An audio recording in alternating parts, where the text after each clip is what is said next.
बच्चों करते हैं 6.3 का 14वां नंबर प्रश्न।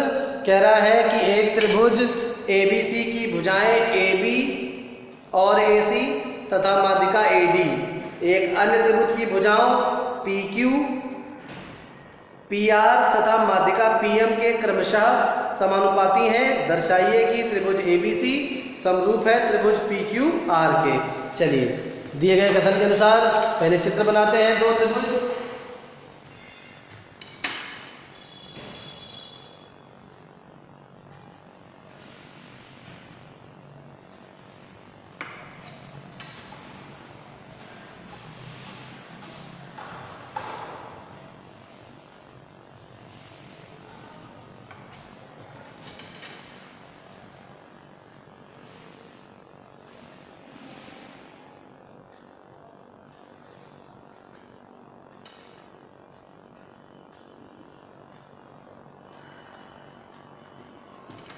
दिए गए कथन के अनुसार जल्दी से चित्र बना लेते हैं।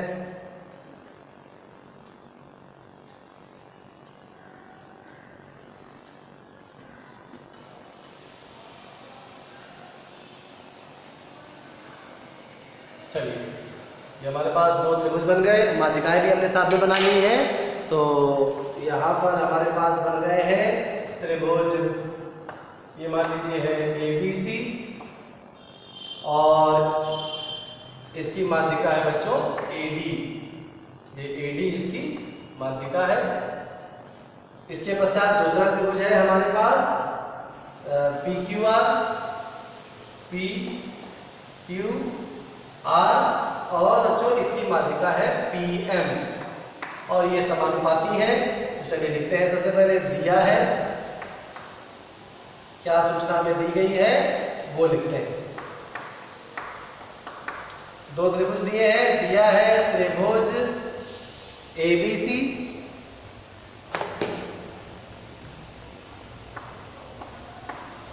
व त्रिभुज PQR में माध्यिकाएं जो दी है वो लिख देंगे। AD व PM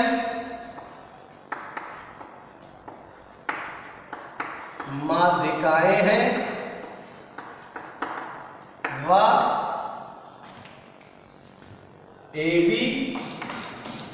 बटे PQ बराबर है AC बटे PR के और बराबर है माध्यिका AD बटे माध्यिका PM के। इसके बाद आता है पार्ट सिद्ध करना है।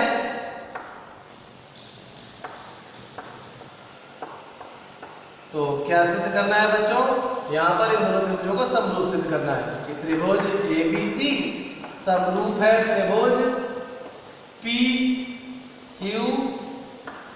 के। चलिए अब आते हैं कैसे इसको समरूप सिद्ध किया जाए, इस पर जरा विचार करें, सोचते हैं, दिमाग लगाते हैं। यहाँ पर बच्चों इन दो त्रिभुजों को हमें समरूप सिद्ध करना है। तो हमें AB बटे PQ बराबर AC बटे PR तो दिया गया है। अब हमारे पास दो रास्ते हैं, या तो इन्हीं दोनों के बराबर BC बटे QR आ जाए या कोण A कोण P के बराबर आ जाए, जैसा इसके पिछले वाले प्रश्न में हमने किया था। तो दोनों त्रिभुज समरूप हो सकते हैं। अगर BC QR के बराबर आ जाए तो SSS सिमिलरिटी से, और अगर कोण A कोण P के बराबर आ जाए तो SAS सिमिलरिटी से दोनों त्रिभुज समरूप हो सकते हैं। तो अब सीधे सीधे तो ये बराबर नहीं आ रहे हैं, तो हमें ऐसा लग रहा है कि इसमें कुछ रचना की आवश्यकता पड़ेगी बच्चों। तो कुछ रचना करते हैं जिससे हम कोण P और कोण A को बराबर लाने का प्रयास करेंगे। क्या रचना करेंगे? यहाँ पर बच्चों AD को बढ़ाएंगे हम, और जितनी AD की लंबाई है उतना ही बढ़ाएंगे। तो यहाँ पर बच्चों हम AD को बढ़ाते हैं। चलिए आगे रचना में। तो AD को हमने ABCD मान लीजिए E तक बढ़ाया, ऐसा लिखेंगे। ये बिंदु मान लीजिए आ गया E हमारे पास, और AD को हमने बिंदु E तक इस प्रकार बढ़ाया कि जो AD है वो DE के बच्चों बराबर आ जाए। कितना बढ़ाया हमने? चलिए थोड़ी विजिबिलिटी बढ़ जाए इसलिए डायरेक्ट लिख दे रहे हैं, आप डैश डैश कर लीजिएगा। और यहाँ पर मान लीजिए बिंदु C थोड़ा ऊपर लिख दे रहे हैं। उसके पश्चात CE को मिला देंगे। ये रचना वाला पार्ट है, आप डैश डैश से करिएगा, हम डार्केट कर रहे हैं थोड़ा आपको दिख जाए इसलिए। आप इसमें डैश डैश, चलिए अच्छा एक डैश खींच देते हैं ऐसे। तो यहाँ पर हमने क्या किया रचना पहली कि AD को बिंदु E तक इस प्रकार बढ़ाया कि AD बराबर DE हो जाए और C को मिला लिया। बिल्कुल इसी प्रकार से बच्चों PM को भी बढ़ाएंगे हम उतना ही जितनी PM है। तो अब इसको बढ़ाते हैं बच्चों, तो PM को आगे बढ़ाते हैं, ये लगभग है 7.5, तो आगे बढ़ा रहे हैं इसको, ये मान लीजिए बिंदु आ गया और PQR मान लीजिए S तक बढ़ा रहे हैं। इसके बाद हम लिखेंगे PM को बिंदु S तक इस प्रकार बढ़ाया कि PM बराबर MS हो जाए तथा SR को मिलाया। इसके पश्चात SR को बच्चों हम ज्वाइन कर देंगे अर्थात मिला देंगे, तो ये SR को हमने ज्वाइन कर दिया। ये हमारा रचना वाला पार्ट हो गया। अब चलिए अब रचना जो करी है उसको लिख देते हैं जल्दी से और फिर करते जाते हैं क्योंकि समय कम है, तो करते करते ही आप समझ भी जाएंगे। रचना में लिखेंगे AD व PM को क्रमशः E व S तक इस प्रकार बढ़ाया कि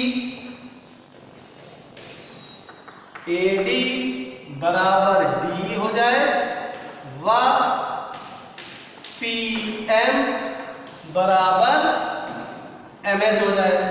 उसके बाद EC व SR को मिलाया। उसके बाद लिखेंगे EC व SR को मिलाया। ये हो गया हमारा बच्चों रचना वाला भाग। चलिए अब आ जाते हैं उपपत्ति पे।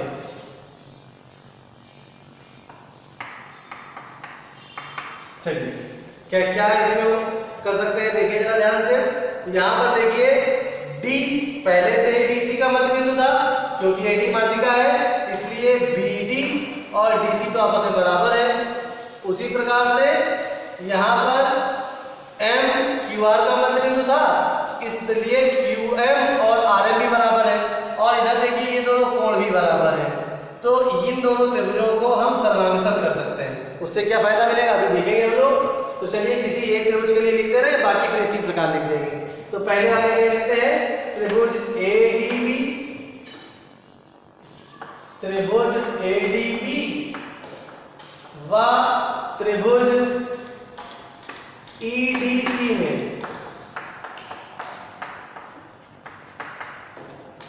AD बराबर ED।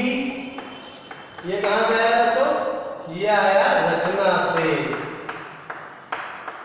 इसके पश्चात कोण लिखेंगे, कोण ADB।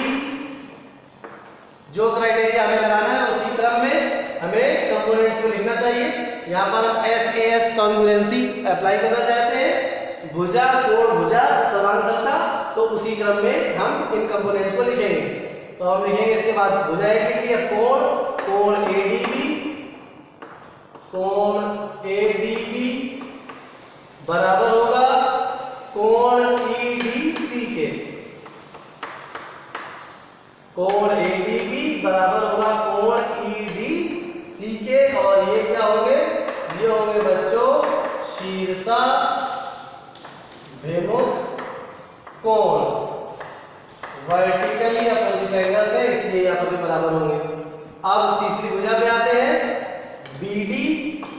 देखिए चित्र में BD बराबर होगा CD के, क्यों, क्योंकि AD माध्यिका है इसलिए, और माध्यिका सम्मुख भुजा को दो भागों में विभाजित करती है, ये बात हमें पता है। AD बच्चों माध्यिका है इसलिए BD बराबर CD होगा और इससे हम लिख सकते हैं अतः त्रिभुज ADB सर्वांगसम होगा त्रिभुज EDC के। कौन सी सर्वांगसमता लगी, साइड एंगल साइड, भुजा कोण भुजा। यहाँ पर भुजा कोण भुजा सर्वांगसमता है बच्चों, भुजा कोण भुजा समरूपता अलग होती है, सर्वांगसमता अलग है। तो यहाँ पर ADB त्रिभुज EDC के सर्वांगसम आ गया। इससे क्या फायदा हुआ बच्चों, इससे ये फायदा हुआ हमें कि AB बराबर हमारे पास आ गया देखिए EC, इसको हम समीकरण नंबर 1 बना लेंगे और यहाँ पे रीजन लिख देंगे कि CP CP CP corresponding parts of congruent triangles are also congruent।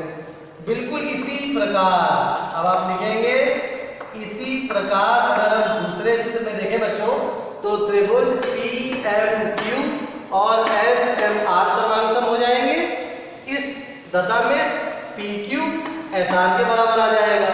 तो हम इसी प्रकार लिख सकते हैं कि भाई PQ बराबर होगा SR के। इसको समीकरण नंबर 2 बनाकर हम छोड़ देंगे, इसका उपयोग अभी आगे आएगा। अब बढ़ते हैं जो हमें दिया था इस लाइन पे। चलिए ये लाइन उतारते हैं, फिर आपको धीरे धीरे सारी बातें समझ में आएंगी। तो यहाँ पर हम लिखेंगे हम AB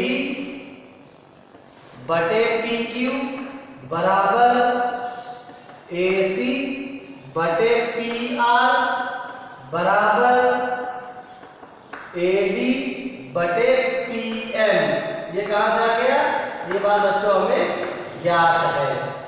चलिए आगे बढ़ते हैं जरा। अब AB के स्थान पर बच्चों क्या लिख देंगे?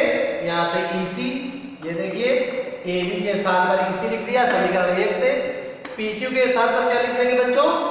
SR बराबर, अब हमारे पास आया AC बटे PR, ये एज इट इज दिखाने देंगे। और उसके पश्चात आया है हमारे पास AD बटे PM। तो AD के स्थान पर बच्चों क्या लिख सकते हैं हम लोग? AE का आधा है AD, क्योंकि जितनी AD थी उसको ही उतना ही आगे बढ़ाया है रचना द्वारा। तो हम AD के स्थान पर लिख सकते हैं 1 बटे 2 AE।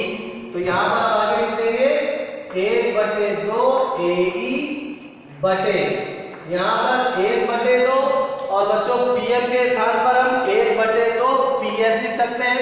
तो यहाँ पर AD के स्थान पर हमने जिस प्रकार से 1 बटे 2 AE लिखा है, उसी प्रकार से PM के स्थान पर 1 बटे 2 PS लिखा जा सकता है। तो 1 बटे 2 PS यहाँ पर लिख दिया। अब इसके लिए किसी रेफरेंस की आवश्यकता नहीं है, बहुत ज्यादा आप लिख सकते हैं रचना द्वारा। AD बराबर DE है और PM बराबर MS है। तो चलिए रेफरेंस थोड़ा सा देख लेते हैं रचना से और क्लियर हो जाएगा। अब 1 बटे 2 से बच्चों 1 बटे 2 कैंसिल हो जाएगा, तो फाइनली आ जाएगा हमारे पास EC बटे SR बराबर AC बटे PR बराबर AE बटे PS। अब देखिए जरा क्या आया है हमारे पास, इस चित्र में देखते हैं। EC बटे SR बराबर AC बटे PR बराबर AE बटे PS, अर्थात त्रिभुज ACE समरूप हो गया त्रिभुज PRS के। SSS समरूपता से देयरफॉर हम क्या लिख सकते हैं? त्रिभुज ACE समरूप है, त्रिभुज ACE समरूप है त्रिभुज PRS के। ACE समरूप है त्रिभुज PRS के। और कौन सी समरूपता लगी यहाँ पर बच्चों? यहाँ पर लगी SSS समरूपता। अब ये दोनों त्रिभुज जब बच्चों समरूप है तो हम क्या ये कह सकते हैं कि ये वाला कोण इस वाले कोण के बराबर होगा? क्योंकि भुजाएं समानुपाती हैं तो कोण ऑब्वियसली बराबर होंगे।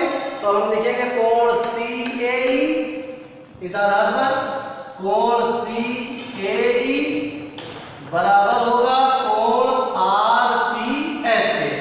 अब देखिए जरा CAE बराबर हो गया कोण किसके? CAE बराबर हो गया कोण RPS के। इसी के आगे हम लिख सकते हैं CAE के स्थान पर CAD लिखा जा सकता है और RPS के स्थान पर RPM लिखा जा सकता है। तो चलिए ये भी लिखते हैं आगे।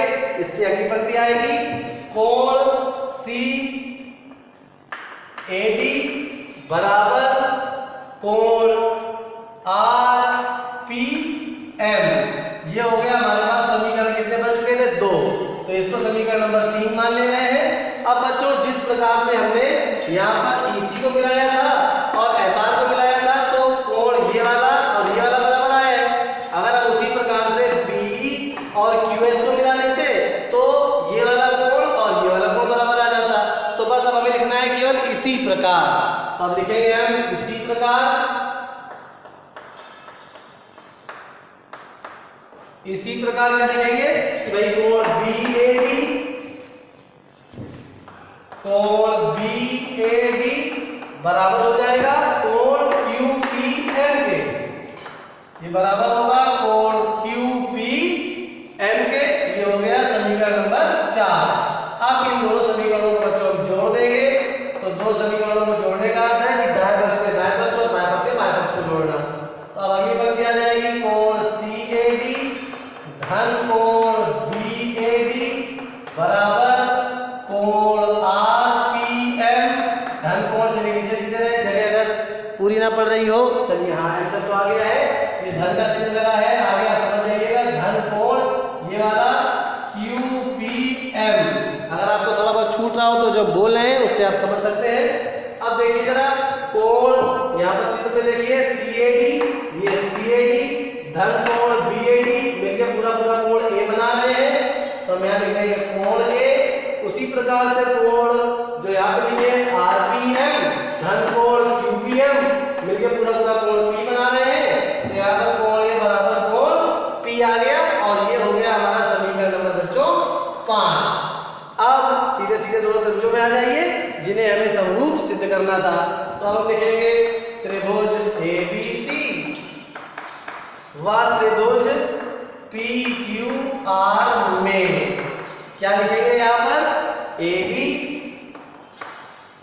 बटे दी गई बात की हमें AB बटे PQ बराबर AC बटे PR। ये आगे वाला AB बटे PM की आवश्यकता नहीं है, तो इतना ही केवल लिखेंगे AB बटे PQ बराबर AC बटे PR। ये बात हमें बच्चों ज्ञात है। इसके पश्चात कोण A बराबर क्या हो गया बच्चों कोण P। ये कहां से आया, रेफरेंस दे देंगे ऊपर वाले समीकरण नंबर 5 से। समीकरण नंबर 5 से ये चीज आ गई। अब देख सकते हैं आप ये दोनों त्रिभुज अब समरूप हमारे हो चुके हैं। कौन सी सिमिलरिटी लगी, SAS। अतः देयरफॉर त्रिभुज ABC समरूप होगा त्रिभुज PQR के बच्चों। और कौन सी सिमिलरिटी लगी यहाँ पे, SAS। और आपका हल हो चुका है। अब यहाँ पे लिख देंगे इति सिद्धम। उम्मीद है बच्चों आपको समझ में आ गया होगा। अगर कोई समस्या है आपको समझने में तो एक तो तरीका ये हो सकता है कि आप वीडियो को रिवाइंड करके बार बार पीछे ले जाके देखते जाइए जो जो लाइन नहीं समझ में आ रही है, क्योंकि हम सारी पंक्तियाँ बिल्कुल अच्छी तरह से बोल देते हैं। और फिर भी कोई समस्या है तो आप हमें मैसेज करके अपनी समस्या को हल प्राप्त कर सकते हैं। चलिए बच्चों धन्यवाद।